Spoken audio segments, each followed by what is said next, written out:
누가 밥상머리에서 정치 얘기하래? 대놓고 저녁밥 시간에 펼쳐지는 시사톡. 네, 오늘도 대한민국의 뉴스를 경남도민의 시선으로 풀어보겠습니다. 만날 때마다 토크뿐만 아니라 이제 눈빛에도 전류가 흐르고 있다는 두 분 소개해드리겠습니다.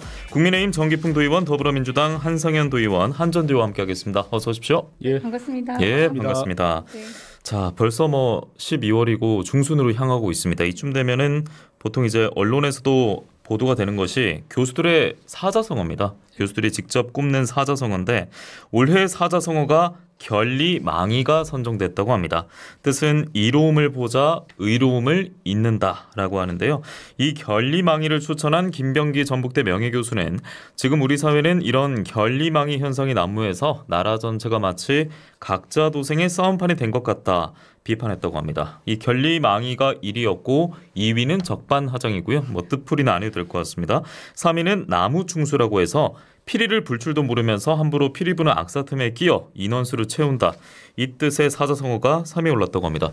자, 먼저 정기풍 의원, 제가 소개해드린 사자성어들 대체로 공감을 하십니까? 좀 어떻게 평가하세요? 네, 최근에 일어나고 있는 정치권 또 우리 사회를 대변하는 그런 목소리가 그대로 담겨 있다. 이렇게 느꼈습니다. 정치라고 하는 것은 타협의 산물이라고도 하지 않습니까? 그럼에도 불구하고 타협점을 찾지 못하고 서로 남 탓만 하고 경쟁하는 이런 어떤 현상을 그대로 표현한 것 같습니다. 예, 정부나 그리고 또 집권 여당 같은 경우에는 이런 사자성어 뉴스가 나오면 좀 어떻게 평가를 할까요? 그러니까 정치는 이제 정도를 걸어야 됩니다. 그렇기 때문에 사실 많이 부끄럽기도 하죠. 또 정치 현장에 있는 분들은 가슴 속에 새겨 들어야 된다고 생각합니다. 예, 자, 결리망이가 올해 사자성어로 교수들이 꼽았다고 하는데 이 네 글자 결리망이 한상현 도의원은 좀 어떻게 평가하십니까? 사실 교수님들이 너무 정확하게 짚어주셔서 제가 할 말까지도 다 없는데, 네, 교수님보다 저희가 지금 더 당황한 거는 우리 정기풍 의원님께서 얘기하신 게 제가 할 말을 똑같이 그렇습니까? 네, 생각을 해주셔서 사실 이 문제는 정부 여당을 조금 더 비판하는 내용이 더 강한 거라고 생각을 하고요. 공동체의 의로움이 지금 사실 다 없어졌다라고 판단할 만큼 국민들 마음이 그렇게 계신 게 아닌가, 정확한 표현들이 아닌가라고 생각이 드네요. 앞서 각자 도생 이 말 한마디도 참 오래 많이 들었던 것 같기도 한데 여러 가지 좀 혼란스러운 한 해긴 했습니다. 자, 그런데 국회에서는 이제 이번 해가 아직 끝나지 않았잖아요. 국회에서 주목받고 있는 네 글자를 짚어드리면 쌍특검법입니다. 네. 민주당이 이달 임시국회에서 대장동 50억 클럽, 김건희 여사 주가 조작 의혹 등의 처리를 예고하고 있는 건데 아무래도 대통령 가족과 연관이 돼 있기 때문에 대통령이 제2요구권을 행사하는 것 자체도 부담스러울 것이다 이런 전망도 있습니다만 여당 내에서는 대통령이 거부권 행사해야 된다 이런 목소리도 있다고 합니다. 일부의 목소리일 수 있겠죠. 자, 그리고 국민들의 여론은 어떨까? 조사가 있었는데 국민일보 의뢰로 갤럽이 조사한 결과 거부권을 행사하지 말아야 한다가 70%고요. 행사해야 된다가 20% 큰 격차를 보였습니다. 그러니까 압도적으로 대통령이 특검법 처리를 받아들이기를 바란다는 의견이 있었고 저희가 뉴스파드에서 또 최근에 여론조사를 했는데 경남 도민만 상대하지 않습니까? 여기서는 49.2%가 쌍특검법 추진이 적절하다. 부적절하다 40%보다 9.2%포인트 높았습니다. 그러니까 쌍특검법 추진에 있어서 적절한 평가를 많이 해주셨고 자세한 사항은 중앙선거 여론조사 심의위원회 누리집을 참고하시면 되겠습니다. 자, 한상현 의원님께서는 대통령이 이 쌍특검법 어떻게든 이제 올라오지 않겠습니까? 받아들일 걸로 보세요? 아니면 그냥 거부권으로 막아설 걸로 보세요? 저희 윤 대통령님은 초지일관 거부하실 걸로 그러니까 지금까지 행보를 봤을 때는 그렇게 하는데 그렇게 한다면 정말 국민의 뜻을 배신한다라고 저는 아무런 명분이 없지 않습니까? 아무리 권력자라고 하더라도 본인께서 대통령 당시 시작할 때부터 공정과 상식을 얘기를 하셨는데 그 아내분의 문제 그리고 장모에 관련돼 있는 가족 문제에 해서만큼은 정확한 공정과 상식에 준해서 받아들이셔야 되지 않는가라고 생각을 합니다. 이걸 안 받아들인다면 과연 국민들께서 제대로 이끌고 있는 거에 대한 더 의문이 더 커지지 않을까요? 그러니까 이준석 전 국민의힘 대표도 그렇게 이재명 방탄 소리를 외쳤던 추억이 있는데 이렇게 좀 평가를 하기도 했었거든요. 만약 거부권 행사한다면 어떤 반응이 나올지 예측이 안 되느냐 이렇게 비판의 목소리 내기도 했습니다. 정기표 의원님 어떤 식으로든 식으로든 정부 여당에게는 좀 큰 부담이 될 것 같은 쌍특검법이라 볼 수 있겠는데요.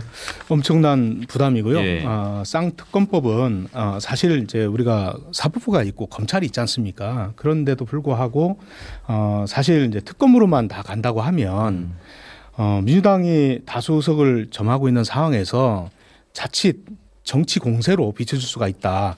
그렇게 봐지고요. 가능하다면은 실제 우리가 수사를 안 하는 것이 아니라 하고 있지 않습니까? 그런데 대통령 김건희 여사에 대한 특검법을 통과시킨다. 그걸 과연 대통령께서 이걸 수용하겠느냐? 거기에는 상당히 좀 괴리감이 있다고 생각합니다. 또 국민적인 불신도 물론 작용을 하고 있고요. 그게 이제 일련에 있었던 여러 가지 사안들이 같이 겹쳐져 가지고 가령 뭐 명분백을 받았다든지 그 비밀리에 사실 몰래 카메라 쓴 거지 않습니까? 그렇다 하더라도 그렇게 해서는 안 되죠. 물론 뭐 취재 윤리에 있어서 뭐 다른 측면으로 또 얘기를 하긴 합니다만 맞습니다. 그렇기 때문에 제가 볼 때는 이제 모든 걸 다 특검으로 가져간다는 건 좀 무리가 있다 이렇게 느껴지고요. 많은 국민들이 이제 의혹을 가지고 특정 사안에 대해서 이런 것만큼은 특검이 하지 않으면 안 된다. 이런 것만큼은 특검을 해야 되는 거죠. 그러니까요. 그러니까 제가 말씀드리는 것도 과연 국민적 어떤 관심사들이 뭐 도이치모터스 사건은 벌써 10여 년 전의 이야기입니다. 그것을 다시 이렇게 되돌려 가지고 검찰도 수사를 하고 있는 상황에서 특검까지 한다? 이러면은 제가 볼 때는 뭐 정부 여당 입장에서는 큰 부담이 안 되겠습니까? 그런데 여론조사를 보면은 경남 같은 경우에도 저희가 최근에 한 조사 보면은 정부 지지가 오히려 좀 반전이 됐어요. 다시 긍정평가가 많이 나왔더라고요. 그리고 엑스포 유치 실패에도 외교 안보가 계속해서 긍정평가 1위 대목으로 뽑히긴 했는데 쌍특검법 관련해서는 동일한 것 같더라고요. 추진해야 된다. 수사를 제대로 했다면 특검법이 필요가 없겠죠. 아까 금방 디올백을 얘기하셨지만 만약에 저희 앞정권에서 그런 일들이 발생되었다. 수사권이 바로 발동이 되었겠죠. 제대로 한다라고. 근데 한동훈 법무부 장관께서 이 질문을 기자가 던졌을 때 뭐라고 했냐면 본인은 들어본 바가 없다라고 모든 국민들이 대부분 국민들이 다 알고 있고 심지어 저희 초등학생 아들까지도 알고 있는 사실을 한동훈 왜 법무부 장관님은 이쪽 귀만 열리고 저희 대통령께 향하는 그런 여론들에 대해서는 모두 다 귀를 닫고 있는지. 그러니까 특검법이 필요한 거고요. 제대로 된 수사를 받으시면 옳고 그름이 제대로 나오시겠죠. 그걸 거부할 이유는 합당한 이유는 없지 않습니까? 그리고 이제 국민의힘에서도 밝혔습니다만 공간이 구성도 일부러 뭐 늦출 것이다 이런 얘기도 나오지 않았습니까? 물론 사실과 다르다고 선을 긋기도 했습니다만. 제가 볼 때 이제 민주당에 의해서 쌍특검법이 통과가 되면 그때 여론들은 또 상당히 또 바뀌지 않을까 이런 생각도 합니다. 여론이라고 하는 것도 사실 알고 보면은 여러 가지 지금 쌍특검법만 가지고 여론조사가 된 게 아니고 조금 전에 얘기했던 여러 가지 일들 최근에 2030 부산 세계 엑스포가 무산됐지 않습니까? 유치에 실패한 것도 있고 또 강서 구청장 선거에서 참패한 것도 있습니다. 그런 것들이 다 종합적으로 이루어진 거라고 보고 있고 쌍특검법만 가지고 이걸 수용해야 된다? 뭐 말아야 된다? 이렇게 단순한 질문을 던진 거였거든요. 아까 1번하고 맥이 같은 것 같은데요. 공정과 상식이라고 말을 한다면 말 그대로 공정과 상식대로 저희 당대표는 거의 400번 가까이 압수수색을 했지 않습니까? 다시 말씀드리지만 대통령 부인, 영부인이라서가 아니라 어떠한 정치인의 이런 문제들이 발생된다면 공정하게 수사를 해야 됨에도 불구하고 한동훈 법무부 장관의 워딩을 봤을 때 전혀 할 기색이 안 보이지 않습니까? 그럼 특검이라도 해야 된다라는 게 맞죠. 그러니까 시기적으로 이제 총선을 앞두고 있고 그리고 이재명 당 대표 건도 예를 들어서 특검으로 간다? 이렇게 하면은 사법부가 어찌 되겠습니까? 그래서 그렇게 정치 공세로 할 것이 아니라 사법부의 판단을 이제 지켜봐야 되는 것은 봐야 되고 또 총선을 앞두고 정치 공세로서 이렇게 이루어진다면은 또 여권 또 지지 성향 있는 분들은 보수들이 또 뭉치지 않겠습니까? 정치 공세가 아니라 정당한 수사를 하지 않은 거에 대한 질책이라고 네, 생각이. 어떻게든 이제 우리가 연말에 지켜볼 것은 윤석열 대통령이 이제 받아들이는 쌍특검법 이제 거부권을 행사하는지 안 하는지 이걸 지켜보고 또 두 분과 계속해서 깊숙이 이야기 이어가 보도록 하겠고요. 여기서 정리를 하겠습니다. 자, 그런데 여당의 이제 불안 기류가 또 한 가지가 있는데. 내년 총선에서 서울 지역구 49곳 중에 우세 지역이 6곳뿐이다. 이런 국민의힘 당내 보고서 논란도 있지 않았습니까? 이 뉴스는 어떻게 들으셨습니까, 정평 의원님? 예, 저도 이제 깜짝 놀랐습니다. 이게 보수 언론에서도 좀 위기론도 계속 제기를 하고 있는 마당에 나온 결과물이었습니다. 그러니까 이제 우리 여당의 보고서라고 이제 들었고요. 49곳 중에서 6곳만 우세고 나머지는 좀 불리하다. 강남 3구를 중심으로 6곳 우세하다. 그렇죠. 송파와 이제 강남만 이제 우세하고 나머지는 이제 어렵다라는 얘기인데 사실 지금까지 어려웠던 곳이었습니다. 수도권에서 사실 그 동안에 우리 그 국민의힘이 상당히 고전했던 건 맞고요. 다만 이제 그 경제 활력이라든지 아니면은 새로운 리더십들이 이제 인정을 받게 되고 하면은 이 기류도 상당히 달라질 수 있다 이 생각이 듭니다. 그리고 정치는 이게 뭐 생명줄처럼 계속 움직이지 않습니까? 그래서 저는 우리 당의 어떤 지지세들이 조금 더 높아지면은 상당한 효과를 볼 수 있다. 이렇게 생각합니다. 이게 국민의힘의 또 다른 이름 수포자라고 하던데요. 이미래님께 남겨주셨는데 수도권 포기자를 수포자라고 이제 일컫고 있는데 그래서 이제 빈손 혁신위로 마무리된 거 아니냐 이런 비판도 있더라고. 이에 대해서는 좀 짧게 어떤 말씀 해주시겠습니까? 네, 인요한 혁신위원장과 혁신위원들이 많은 노력을 했고 또 상당히 국민적인 공감도 얻었던 게 사실입니다. 그런데 그걸 지도부가 이렇게 그 무시를 완전히 한 것처럼 느껴지는데 저 일부는 우리 뭐 당의 그 지도부 내에서도 의견들이 있는 걸로 알고 있고요. 어떤 부분은 반드시 좀 개선돼야 된다. 혁신위안을 받아들여야 된다. 이런 기류도 있다고 들었습니다. 알겠습니다. 자, 이렇게 좀 여당의 좀 불안한 기류에 대한 말씀 들었는데 그렇다면 이제 야당 입장에서 특히 뭐 또 부울경 입장에서 본다면 뭔가 대전환점의 뭐 기회?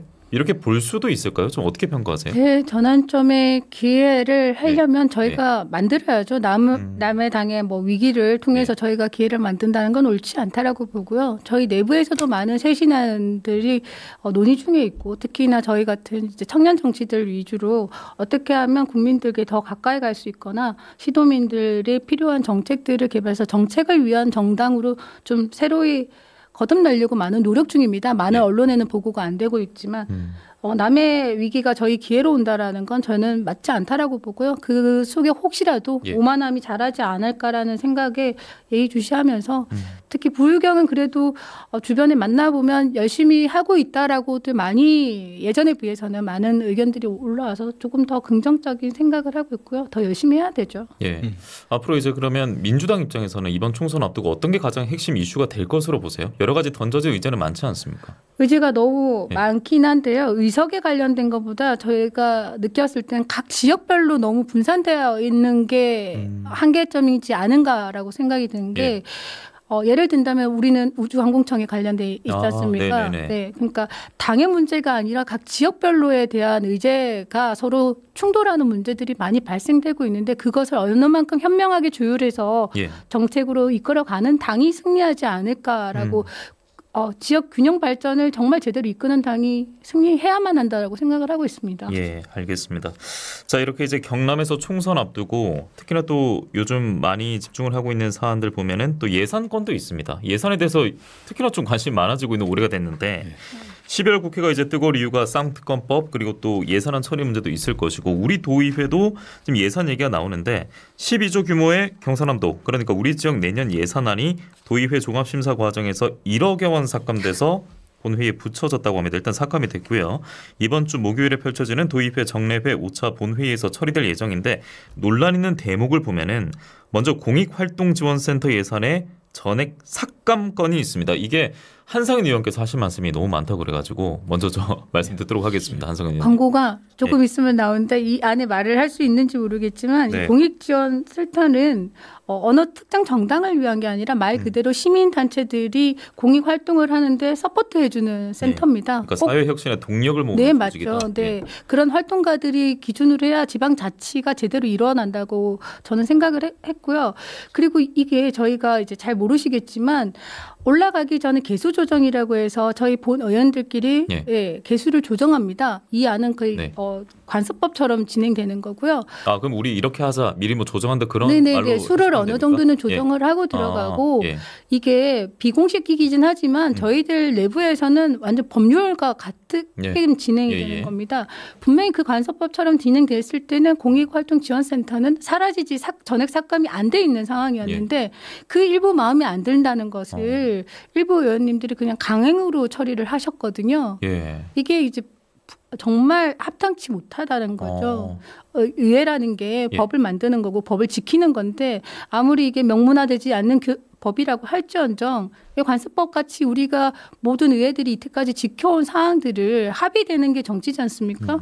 이런 거를 힘의 논리로 무조건 다 파괴한다? 이거는 맞지는 않고요. 그럼 국민의힘 쪽에서는 거의 대부분이 생각이 돌아선 결과는 아니요. 그렇지는 않습니다. 저희가 표결을 했는데 공익활동지원센터는 정말 있어야 된다가 이겼습니다. 그럼에도 불구하고 강성한 의원님들이 이렇게 통과를 시킨 거죠. 아, 그래요? 네, 이런 일은 차마 있을 수 없는 일입니다. 아, 거의 초유일입니까? 네, 네.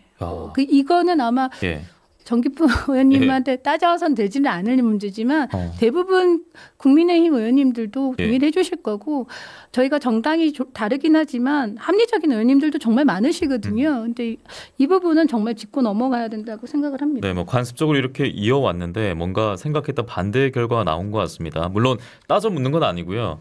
아무래도 국민의힘 당자가 가지고 계시니까 좀 간접적으로 답변을 듣고 싶습니다. 좀 어떤 생각이었을까요? 공익활동지원센터가 뭐 이익단체도 아닐 뿐만 아니라 사실 중간 지원 조직들의 큰 희망이 되는 하나로 이제 결집시켜주는 역할을 하고 있었다고 생각이 듭니다. 그래서 저는 이제 그 예산 3억 원이 문제가 아니라 앞으로 활동 절차에 대해서 좀 더 그 수기를 하면 다시 또 부활할 수도 있다. 그렇게 생각합니다. 알겠습니다. 자, 두 분과 함께한 뉴스 테이블인데요. 저희가 이제 전반전 마무리할 시간이 됐습니다. 두 분은 이제 다음 아이템은 더 풍부하게 가지고 와서 다음 시간에 좀 많은 이야기 담아보도록 하겠습니다. 여러분은 지금 경남 대표 시사 프로그램 뉴스파다를 TV, 라디오, 유튜브로 함께하고 계십니다. 네, 시간이 애매해서 끝내려고 했었는데 5분 정도 시간을 또 저희 제작진께서 주셔가지고 누군가 이야기 조금 더 이어가도록 하겠습니다. 앞서 공익활동지원센터 예산 전액 삭감 한성희 의원께서 좀 더 강조를 하면서 말씀해 주셨는데 이것도 지금 그러면 전액 삭감하고 또 청년 구직활동 수당도 삭감이 되는 거예요? 제가 주장한 건 다 거진 다 삭감이 되더라고요. 앞서 그 공익활동지원센터 그렇고 그다음에 청년구직활동수당 예산도 그렇고 비정규직도 그렇고 지원. 네, 노동자 지원센터도 한 7천만 원 정도 삭감이 됐고요. 일단 그 지원센터가 뭔지 짧게 설명을 한다면 공무원들이 할 수 있는 일이 있고요. 이제 시도민들 사이에서 가운데 역할을 하는 게 중간 지원 조직이라고 합니다. 마찬가지로 공익활동지원센터는 시민단체들이 활동을 할 때 부족한 회계라든지 이런 부분을 모르는 부분을 법률을 모르는 부분을 지원해 주거나 활동을 조금 더 쉽게 도와주시는 지원센터라고 보시면 되고요. 비영리 법인단체들 그러니까 그래서 저희 활동가들을 양성해서 시민 주도의 사회 혁신의 동력을 키우는 데입니다. 여기다가 이제 뭐 청년 구직 활동도 그렇고 비정규직 뭐 관련 뭐 지원 예산 이거 다 우리 지역에 좀 필요한 동력들을 아픈 곳이 있으면 치료하고 좀 키워가는 뭐 이런 예산 아니겠습니까? 근데 이걸 다 그러면 없앤다는 거예요? 네. 그 말씀하시겠죠. 짧게 설명드린다면 제가 이 도정하고 이 도의회 좀 안타까운 거는 무조건 기업을 크는 것이 경남도를 키운다라는 잘못된 사고를 하시는 몇몇 의원분들이 계시는 것 같아요. 기업이 아니라 사람에 투자하는 것이 결국에는 경남도를 위한다는 생각을 좀 해주시면 좋겠는데 그 의견에 좀 반해서 계속 이렇게 돌아가는 것 같습니다. 그러면 사람에 대한 투자를 많이 줄였으면 어디는 좀 올라간 데가 있는 겁니까? 당연히 올라간 데가 있죠. 근데 이제 제가 공익활동지원센터를 보면은요.